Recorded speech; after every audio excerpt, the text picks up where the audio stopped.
കർത്താവ് സ്നേഹിക്കുന്ന ഈ വാത്സല്യ ഭവനത്തിൽ ദൈവവചനം കൊണ്ട് നിങ്ങളെ ശുശ്രൂഷിപ്പാൻ കർത്താവ് നൽകിയ ഈ നല്ല നിമിഷങ്ങൾക്കായിട്ട് ഞാൻ എൻ്റെ ദൈവത്തിന് സ്തോത്രം ചെയ്യുന്നു.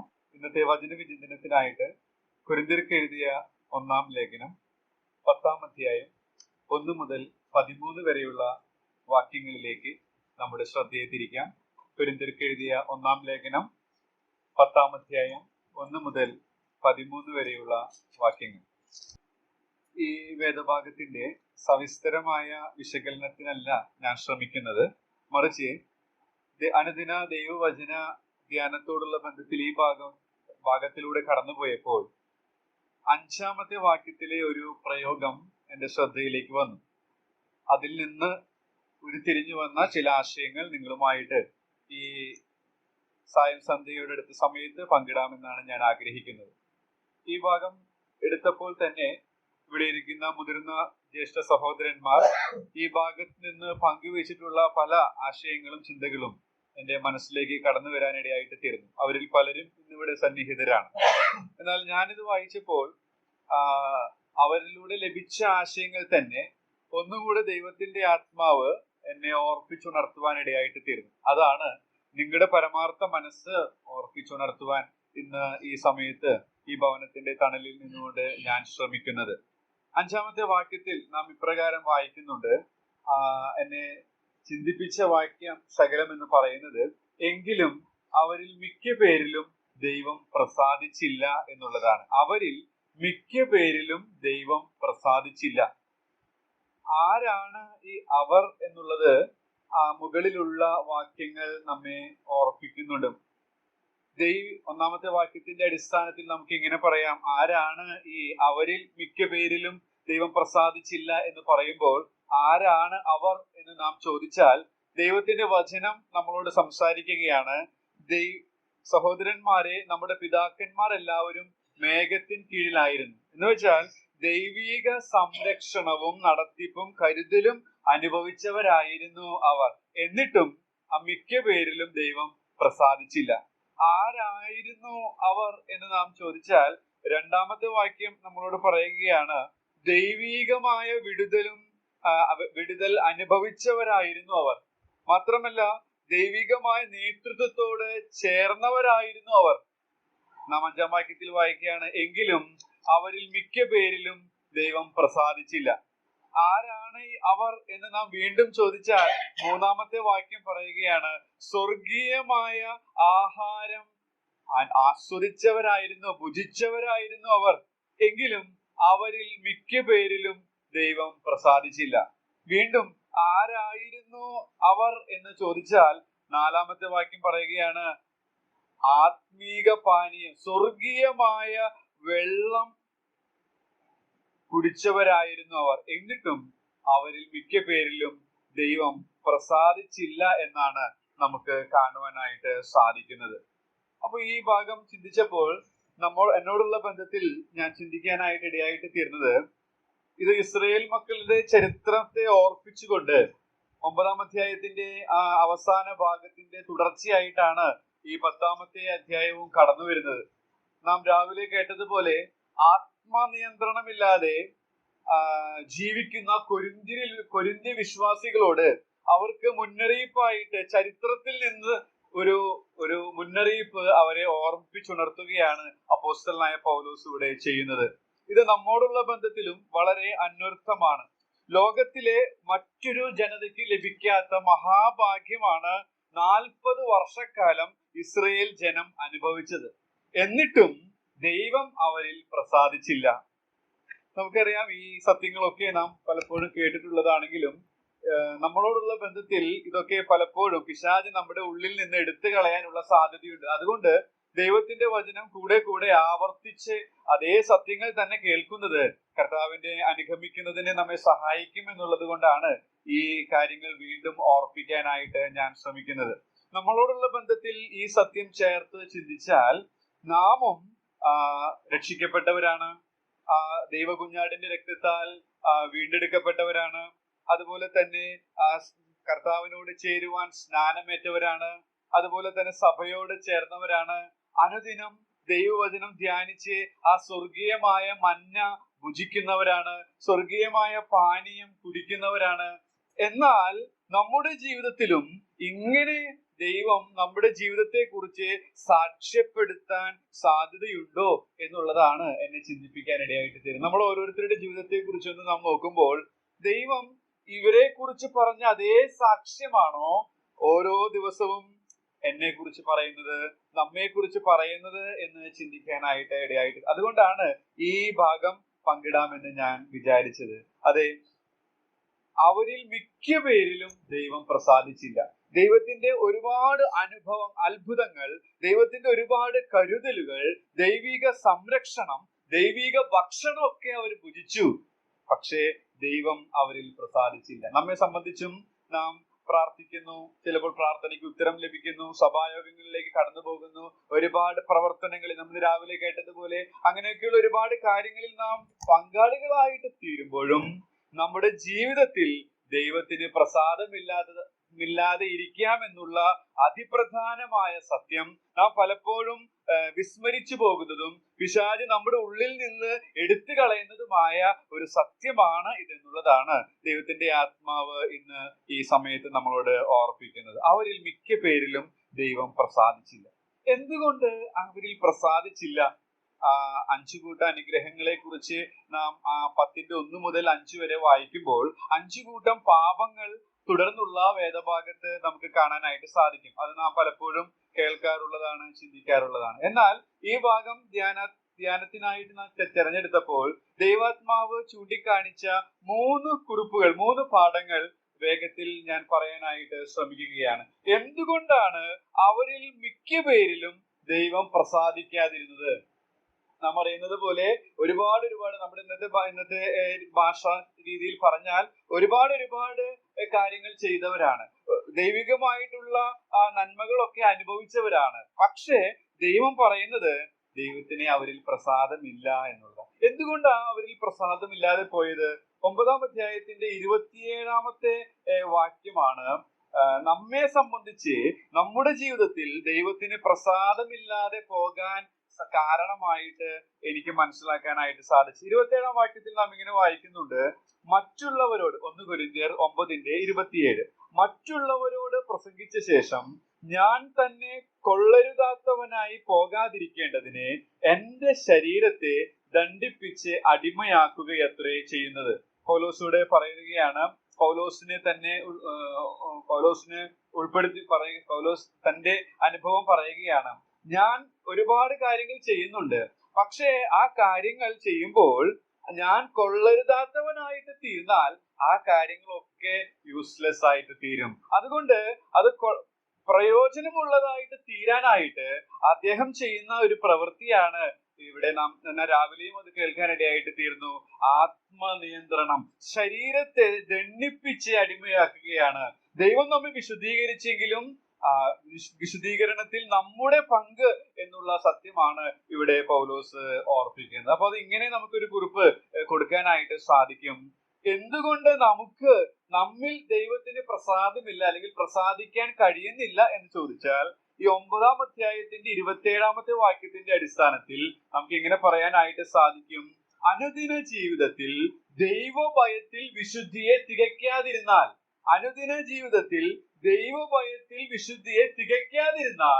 ദൈവത്തിന് നമ്മുടെ ജീവിതത്തിൽ പ്രസാദമുണ്ടാകുകയില്ല. അങ്ങനെയുള്ള ജീവിതത്തിൽ നിന്ന് വരുന്ന പ്രവൃത്തികളിലും ദൈവത്തിന് പ്രസാദമില്ല എന്നുള്ളതാണ് ഇസ്രായേൽ മക്കളോടുള്ള ബന്ധത്തിലും അവരുടെ ചരിത്രം ഓർമ്മപ്പെടുത്തി കൊരിന്ത്യരോടും അപ്പോസ്തലനായ പൗലോസ് ഓർപ്പിക്കുന്നതിൽ നിന്ന് നമുക്ക് ഉൾക്കൊള്ളാവുന്ന ഒരു പാഠം എന്ന് പറയുന്നത്. അപ്പൊ ഒന്നാമതായിട്ട് ഞാൻ നിങ്ങളുടെ ശ്രദ്ധയിലേക്ക് കൊണ്ടുവരുവാൻ ശ്രമിക്കുന്നത്, ഞാനും നിങ്ങളും അനുദിന ജീവിതത്തിൽ ദൈവഭയത്തിൽ വിശുദ്ധിയെ തികയ്ക്കുവാൻ ആവശ്യമാണ്.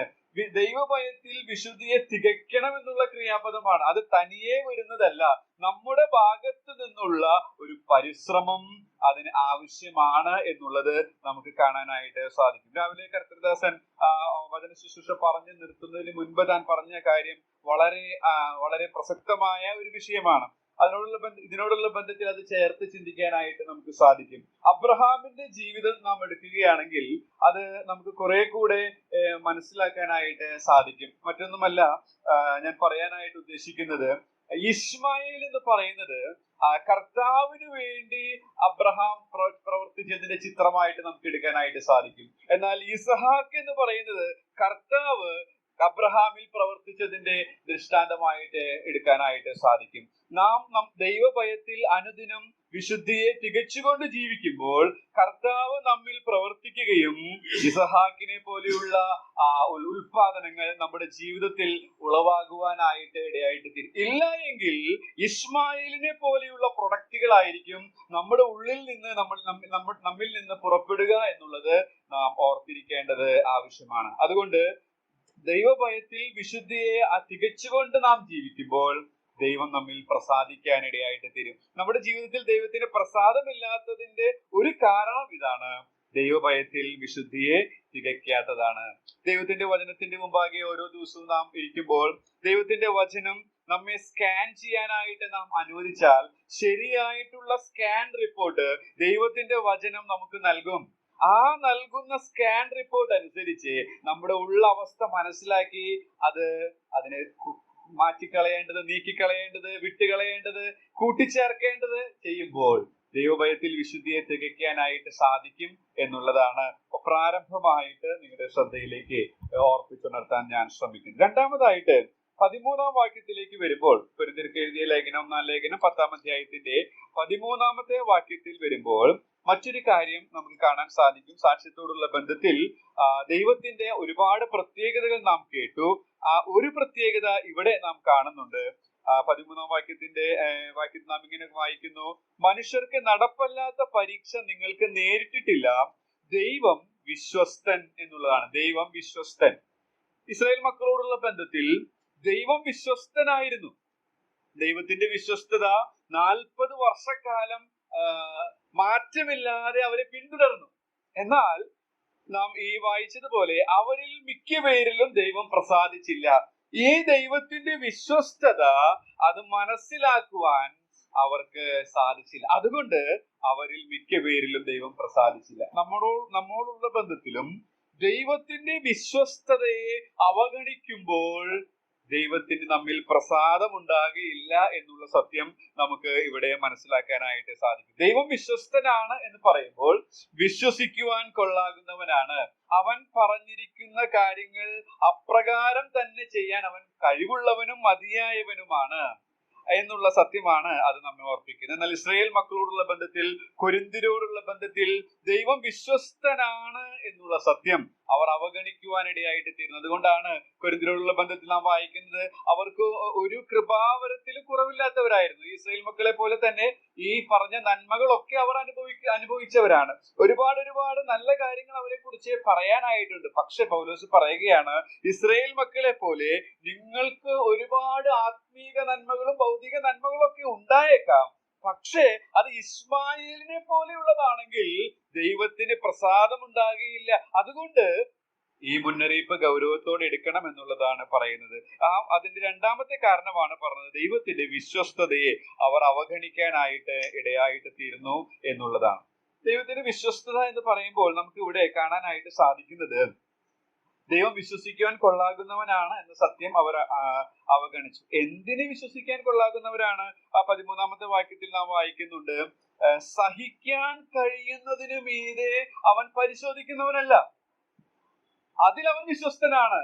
അത് അവർ ഉൾക്കൊണ്ടില്ല.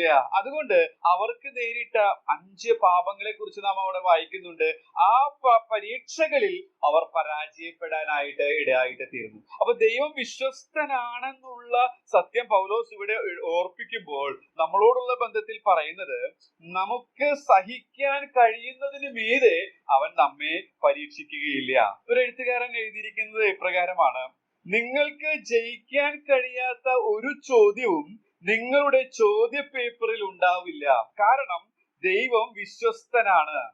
അദ്ദേഹം തുടർന്ന് എഴുതിയിരിക്കുന്നത് ഇങ്ങനെയാണ്: നമുക്ക് എഴുതി ജയിക്കാൻ കഴിയുന്ന പരീക്ഷയെ അവൻ അനുവദിക്കുകയുള്ളൂ. നമുക്ക് എഴുതി ജയിക്കാൻ കഴിയുന്ന പരീക്ഷയെ അവൻ നമുക്ക് അനുവദിക്കുകയുള്ളൂ. ആ വിശ്വസ്തതയെ ഇവർ അവഗണിച്ചു.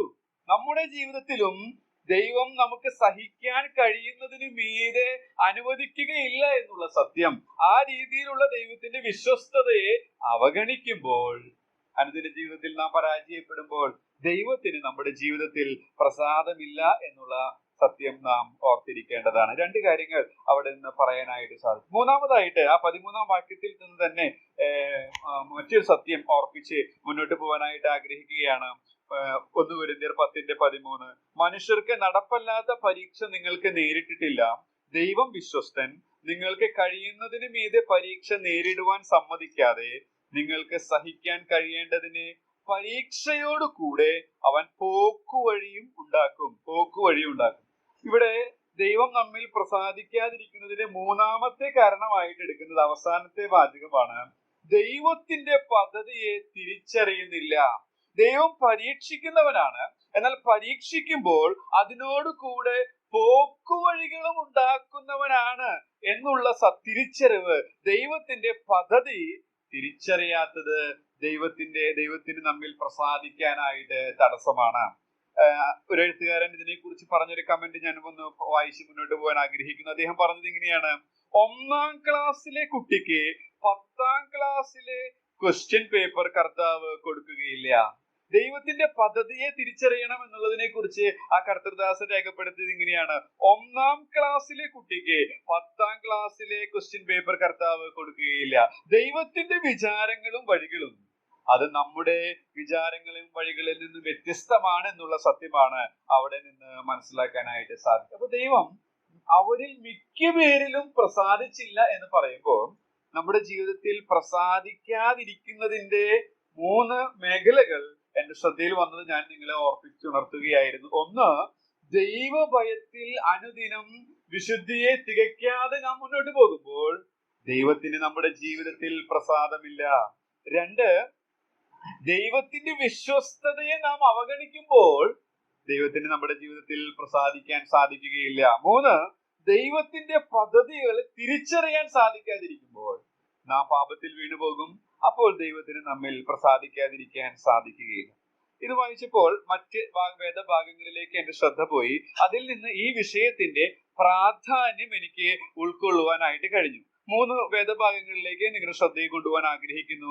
എന്തുകൊണ്ടാണ് ഈ വിഷയം വളരെ പ്രധാനപ്പെട്ടതാണ് എന്ന് ദൈവത്തിന്റെ വചനത്തിൽ നിന്ന് മനസ്സിലാക്കാൻ സാധിക്കുന്നു. അതിന് നമ്മെ സഹായിക്കുന്ന ചില ഭാഗങ്ങളാണ്. തെസ്സലോനിക്കർക്ക് എഴുതിയ 1-ാം ലേഖനം 4-ാം അധ്യായത്തിന്റെ 1-ാമത്തെ വാക്യം നമുക്ക് വായിക്കാം. തെസ്സലോനിക്കർക്ക് എഴുതിയ 1-ാം ലേഖനം 4-ാം അധ്യായത്തിന്റെ 1-ാമത്തെ വാക്യം ഇതിന്റെ പ്രാധാന്യം നമ്മെ ഓർപ്പിക്കുന്നുണ്ട്.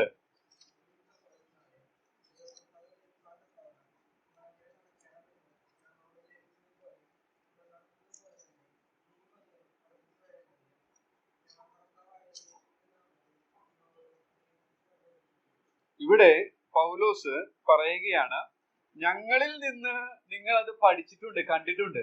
ദൈവത്തിന് പ്രസാദകരമായ രീതിയിൽ ഞങ്ങൾ എങ്ങനെയാണ് നടന്നത് എന്നുള്ളത് നിങ്ങൾ ഞങ്ങളിൽ നിന്ന് കണ്ടിട്ടുണ്ട്. അതുകൊണ്ട് പൗലോസ് അവരോട് പറയുകയാണ്, ദൈവപ്രസാദം ലഭിക്കുവാൻ അനുദിനം അധികം വർദ്ധിച്ചു വരണമെന്ന് അപേക്ഷിച്ച് പ്രബോധിപ്പിക്കുകയാണ്. പൗലോസിന്റെ ഈ അപേക്ഷിച്ചിട്ടുള്ള ഈ പ്രബോധനത്തിൽ നിന്ന് തന്നെ ദൈവത്തെ പ്രസാദിപ്പിച്ച് ജീവിക്കേണ്ടതിന്റെ അല്ലെങ്കിൽ ഈ വിഷയത്തിന്റെ പ്രാധാന്യം നമുക്ക് മനസ്സിലാക്കാനായിട്ട് സാധിക്കും. കൊരിന്ത്യർക്ക് എഴുതിയ 2-ാമത്തെ ലേഖനം 5-ാം അധ്യായത്തിന്റെ 9-ാമത്തെ വാക്യം നാം വായിക്കുമ്പോൾ ഇതിന്റെ പ്രാധാന്യം നമ്മെ ഓർപ്പിക്കുന്ന മറ്റൊരു ഭാഗമായിട്ട് നമുക്കത് കാണാനായിട്ട് സാധിക്കും. കൊരിന്ത്യർക്ക് എഴുതിയ 2-ാം ലേഖനം 5-ാം അധ്യായത്തിന്റെ 9-ാമത്തെ വാക്യം.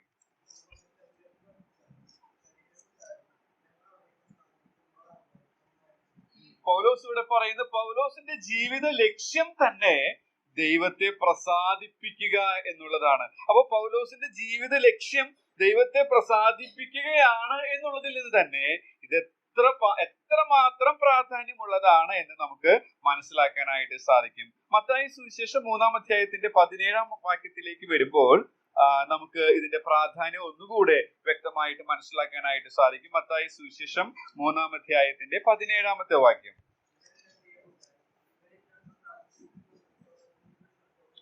കർത്താവിന്റെ സ്നാനത്തിന് ശേഷം സ്വർഗത്തിൽ നിന്ന് വന്ന ആ ശബ്ദത്തെ കുറിച്ചാണ് നാം ഇവിടെ വായിക്കുന്നത്. അപ്പൊ അതിൽ നിന്ന് നമുക്ക് ഇങ്ങനെ പഠിക്കാനായിട്ട് സാധിക്കും. കർത്താവിന്റെ മാതൃക ഉള്ളതിനാൽ നമുക്ക് ഈ വിഷയത്തിന്റെ പ്രാധാന്യം ഗ്രഹിക്കാനായിട്ട് സാധിക്കും. 3 കാര്യങ്ങളാണ് ഞാൻ ആദ്യം ഓർപ്പിക്കാനിടയായിട്ട് തീർന്നത്. അവരിൽ മിക്ക പേരിലും പ്രസാദിച്ചില്ല. അപ്പോ നമ്മുടെ ജീവിതത്തിലും ദൈവം പ്രസാദിക്കാതിരിക്കാനായിട്ട് സാധ്യതയുണ്ട്.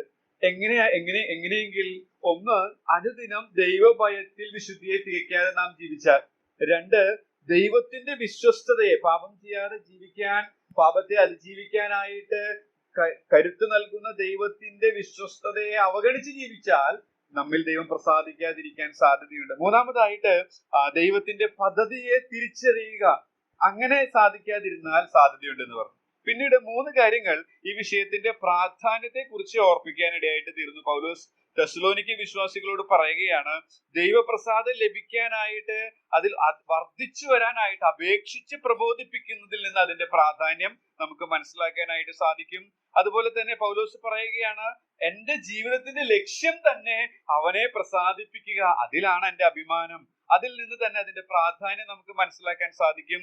കർത്താവിന്റെ മാതൃക നമുക്ക് ഉണ്ട്, അത് ഇതിന്റെ പ്രാധാന്യത്തെ നമുക്ക് മനസ്സിലാക്കി തരുന്നതാണ്. ഒടുവിലായിട്ട് 3 കാര്യങ്ങൾ അനുദിന ജീവിതത്തിൽ എങ്ങനെ കർത്താവിനെ പ്രസാദിപ്പിക്കാം എന്ന് പറഞ്ഞുകൊണ്ട് ഞാൻ ഇരിക്കാൻ ആഗ്രഹിക്കുകയാണ്. എങ്ങനെ അനുദിന ജീവിതത്തിൽ എനിക്കും നിങ്ങൾക്കും ഈ കർത്താവിനെ പ്രസാദിപ്പിച്ച് ജീവിക്കാനായിട്ട് സാധിക്കും?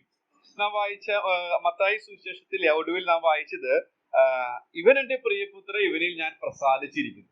അപ്പൊ കർത്താവ് പ്രസാദിച്ചിരിക്കുന്ന, ദൈവം പ്രസാദിച്ചിരിക്കുന്ന കർത്താവിനെ നോക്കിയാൽ എങ്ങനെ നമുക്ക് പ്രസാദകരമായ ജീവിതം, ദൈവത്തിന് പ്രസാദകരമായ ജീവിതം നയിക്കാനായിട്ട് സാധിക്കും എന്ന് മനസ്സിലാക്കാനായിട്ട് സാധിക്കും. അതിനാധാരമായിട്ട് എബ്രായർക്ക് എഴുതിയ ലേഖനം 12-ാം അധ്യായത്തിലേക്ക് നമ്മുടെ ശ്രദ്ധയെ തിരിക്കാം. എബ്രായർക്ക് എഴുതിയ ലേഖനം 12-ാം അധ്യായത്തിലേക്ക് നമ്മുടെ ശ്രദ്ധയെ തിരിക്കാം. അതിലെ 11-ാം അധ്യായത്തിന്റെ അവസാനത്തിൽ നാം വായിക്കുന്നത്, 11-ാം അധ്യായത്തിന്റെ അവസാനം വാക്യം,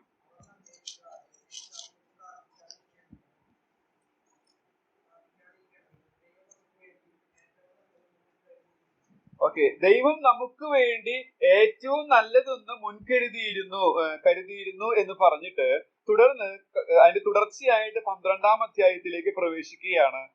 അതിലെ 2-ാമത്തെ വാക്യത്തിലേക്ക് വരുമ്പോഴാണ് നാം കാണുന്നത്, വിശ്വാസത്തിന്റെ നായകനും പൂർത്തി വരുത്തുന്നവനുമായ യേശുവിനെ നോക്കുക. അപ്പോ എനിക്കും നിങ്ങൾക്കും എങ്ങനെ ദൈവത്തെ പ്രസാദിപ്പിക്കാം എന്ന് ചോദിച്ചാൽ, ദൈവം പ്രസാദിച്ച വ്യക്തിയായ ക്രിസ്തുവിനെ നോക്കുന്നതിലൂടെ എനിക്കും നിങ്ങൾക്കും ഇത് സാധിക്കും എന്നുള്ളതാണ്. ഇവിടെ എബ്രായ ലേഖനകാരൻ പറയുന്നത്, ഇങ്ങനെ ക്രിസ്തുവിനെ അനുദിനം നോക്കിക്കൊണ്ടുള്ള ജീവിതം ദൈവം നമുക്കായിട്ട് ഏറ്റവും നല്ലതൊന്ന് മുൻകരുതിയിരുന്നതാണ്. അതാണ് 11-ാം അധ്യായത്തിന്റെ 40-ാമത്തെ വാക്യത്തിന്റെ ഒടുവിൽ നാം വായിക്കുന്നത്. ദൈവം നമുക്ക് വേണ്ടി ഏറ്റവും നല്ലതൊന്ന് മുൻകരുതിയിരുന്നു.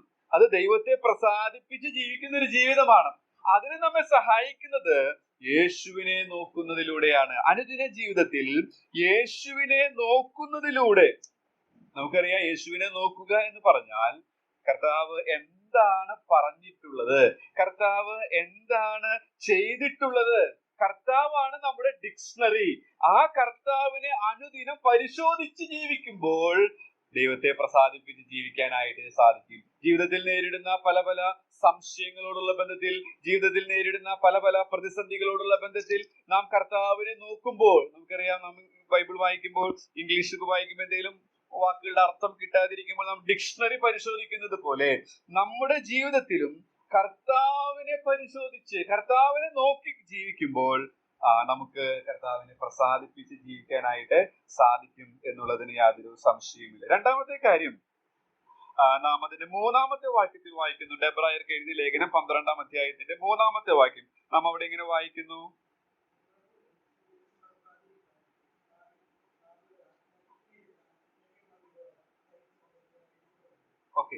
അപ്പൊ ഒന്ന്, യേശുവിനെ നോക്കുന്നതിലൂടെ കർത്താവിനെ പ്രസാദിപ്പിച്ച് ജീവിക്കാൻ സാധിക്കും. 2-ാമതായിട്ട് ഈ കർത്താവിനെ ധ്യാനിക്കുന്നതിലൂടെ, ധ്യാനിക്കുക എന്നുള്ളതിന്റെ മൂലഭാഷയിലെ ആശയം എന്ന് പറയുന്നത് താരതമ്യം ചെയ്ത് കണക്ക് കൂട്ടി നോക്കുക എന്നുള്ളതാണ്. താരതമ്യം ചെയ്ത് കണക്ക് കൂട്ടി നോക്കുക എന്ന് വെച്ചാൽ നാം സഹിക്കുന്നതിനേക്കാൾ എത്രയോ കൂടുതൽ അവൻ സഹിച്ചു. ഇവിടെ നാം അത് വായിക്കുന്നുണ്ട്. തന്റെ മുമ്പിൽ വെച്ചിരുന്ന സന്തോഷമോർത്ത് അപമാനം അലക്ഷ്യമാക്കി. അപ്പൊ നാം സഹിക്കുന്ന അപമാനത്തെക്കാൾ എത്രയോ അധികം അപമാനം അവൻ സഹിച്ചു. അങ്ങനെ കണക്ക് കൂട്ടി നോക്കുക എന്നുള്ള ആശയമാണ് ധ്യാനിക്കുക എന്നുള്ളത് കൊണ്ട് അർത്ഥമാക്കുന്നത്. എന്ന് വെച്ചാൽ നമ്മുടെ ജീവിതത്തിന്റെ സാഹചര്യങ്ങളിൽ നമ്മുടെ മുന്നോടിയായ നമുക്ക് മുൻപേ കടന്നുപോയ പൂർത്തി വരുത്തുന്നവനായ വിശ്വാസത്തിന്റെ നായകനായ ഈ കർത്താവിനെ ധ്യാനിച്ചുകൊണ്ട് ജീവിക്കുമ്പോൾ തീർച്ചയായിട്ടും ദൈവത്തെ പ്രസാദിപ്പിച്ച് ജീവിക്കാനായിട്ട് സാധിക്കും എന്നുള്ളതിന് യാതൊരു സംശയവുമില്ല. മൂന്നാമതായിട്ട് അതിന്റെ 4-ാമത്തെ വാക്യത്തിലേക്ക് നാം വരുമ്പോൾ എബ്രായർക്ക് എഴുതിയ ലേഖനം 12-ാം അധ്യായത്തിന്റെ 4-ാം വാക്യത്തിൽ നാം ഇങ്ങനെ വായിക്കുന്നു: പാപത്തോട് പോരാടുന്നതിൽ നിങ്ങൾ ഇതുവരെ പ്രാണത്യാഗത്തോളം എതിർത്തു നിന്നിട്ടില്ല. ഒരു മൽപ്പിടുത്ത ദൃഷ്ടാന്തത്തോടുള്ള ബന്ധത്തിലാണ് ഇവിടെ ലേഖനകാരൻ അത് പറയുന്നത്. മാത്രമല്ല, രക്തം ചിന്തുന്നത് വരെ, പ്രാണത്യാഗത്തോളം എന്ന് പറയുമ്പോൾ രക്തം ചിന്തുന്നത് വരെ വിശുദ്ധിക്ക് വേണ്ടി നാം പോരാടണം എന്നുള്ള ആശയമാണ് അവിടെ എന്ന് വെച്ചാൽ നമുക്കത് ഇങ്ങനെ പറയാം: യേശുവിനെ അനുഗമിക്കുന്നതിലൂടെ, ആ ക്രൂശിക്കപ്പെട്ട അനുഭവത്തിൽ അനുദിനം ജീവിക്കുന്നതിലൂടെ. നമുക്കറിയാം, തിരുവെഴുത്ത് പരിശോധിക്കുമ്പോൾ എല്ലാ ദിവസവും ചെയ്യാനായിട്ട് കർത്താവ് പറഞ്ഞ കാര്യം ഒറ്റ ഒരു കാര്യമേ ഉള്ളൂ. അത് ബൈബിൾ വായിക്കുക, പ്രാർത്ഥിക്കുക എന്നുള്ളതല്ല. കർത്താവ് ഭൂമിയിലായിരിക്കുമ്പോൾ ഇതെല്ലാം ചെയ്യേണ്ടതാണെങ്കിലും കർത്താവ് നേരിട്ട് എല്ലാ ദിവസവും ചെയ്യാനായിട്ട് പറഞ്ഞത് ദിനംതോറും ക്രൂശെടുത്ത് അനുഗമിക്കാനായിട്ടാണ്. അങ്ങനെ ക്രൂശ് സ്വന്തം ഇഷ്ടത്തിന് മരിച്ചുകൊണ്ട് നാം ജീവിക്കുമ്പോൾ ദൈവത്തെ പ്രസാദിപ്പിക്കാനായിട്ട് യേശു കർത്താവിനെ പോലെ നമുക്കും സാധിക്കും എന്നുള്ളതാണ് ഞാനിവിടെ പറയാനായിട്ട് ശ്രമിച്ചത്. ഇന്ന് ഈ വൈകാറായ സമയത്ത് കൊരിന്ത്യർക്ക് എഴുതിയ 1-ാം ലേഖനം 10-ാം അധ്യായം ധ്യാനിച്ചപ്പോൾ അതിൽ 5-ാം വാക്യത്തിൽ എങ്കിലും അവരിൽ മിക്ക പേരിലും ദൈവം പ്രസാദിച്ചില്ല. ദൈവം ഈ സാക്ഷ്യം എന്നെ കുറിച്ച് പറയുമോ എന്നുള്ള ഒരു ഭയം എന്നെ. അങ്ങനെയെങ്കിൽ എങ്ങനെ ഈ ദൈവത്തെ പ്രസാദിപ്പിച്ച് ജീവിക്കാൻ സാധിക്കും? അപ്പോഴാണ് കർത്താവിനെ കുറിച്ച് പറഞ്ഞ ആ വാക്യം ശ്രദ്ധയിൽപ്പെട്ടത്. അവരിൽ പ്രസാദിച്ചില്ല, എന്നാൽ അവനിൽ പ്രസാദിച്ചു. അവനിൽ പ്രസാദിച്ചു. അപ്പോൾ കർത്താവിന്റെ ജീവിതത്തിലൂടെ നാം കടന്നു പോകുമ്പോഴാണ് എങ്ങനെയാണ് കർത്താവ് നടന്നത് എന്നുള്ളത് നോക്കാൻ ഇടയായിട്ട് തീരുന്നത്. എങ്ങനെ നമുക്ക് കർത്താവിനെ പ്രസാദിപ്പിച്ച് ജീവിക്കാൻ സാധിക്കും എന്നുള്ളത് അതിലൂടെ നമുക്ക് മനസ്സിലാക്കാനായിട്ട് സാധിക്കും. എന്നാൽ സന്ദേശത്തോടുള്ള ബന്ധത്തിൽ പരിമിതപ്പെടുത്തി ഇങ്ങനെ ചെറിയ കുറിപ്പുകളായിട്ട് ഞാനിത് പറഞ്ഞു എന്ന് മാത്രമേ ഉള്ളൂ. ഞാൻ പറഞ്ഞ കാര്യങ്ങളൊന്ന് ആവർത്തിച്ച് പറഞ്ഞ് ഞാനൊന്ന് ഇരിക്കാനായിട്ട് ആഗ്രഹിക്കുകയാണ്. ആദ്യമായിട്ട് പറഞ്ഞത്, അവരിൽ മിക്ക പേരിലും ദൈവം പ്രസാദിച്ചില്ല.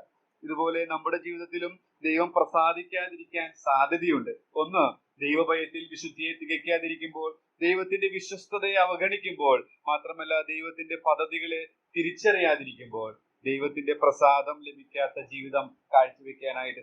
ഇങ്ങനെയൊക്കെ ആയിരിക്കുമ്പോൾ തന്നെ നാം ഒരുപാട് ആക്ടിവിറ്റീസുകളിൽ ഏർപ്പെടാനുമുള്ള അപകട സാധ്യതകളുമുണ്ട് എന്നുള്ളത് വിസ്മരിച്ചു പോകരുത്. മാത്രമല്ല, ഇത് വളരെ പ്രധാനപ്പെട്ട വിഷയമാണ്. പൗലോസിന്റെ പ്രബോധനത്തിൽ നിന്നും, പൗലോസിന്റെ ആഗ്രഹത്തിൽ നിന്നും, കർത്താവിന്റെ മാതൃകയിൽ നിന്നും നമുക്കത് മനസ്സിലാക്കാനായിട്ട് സാധിക്കും. എന്നാൽ എങ്ങനെ എനിക്കും നിങ്ങൾക്കും ഇത് അനുദിന ജീവിതത്തിൽ പാലിക്കാനായിട്ട് സാധിക്കും?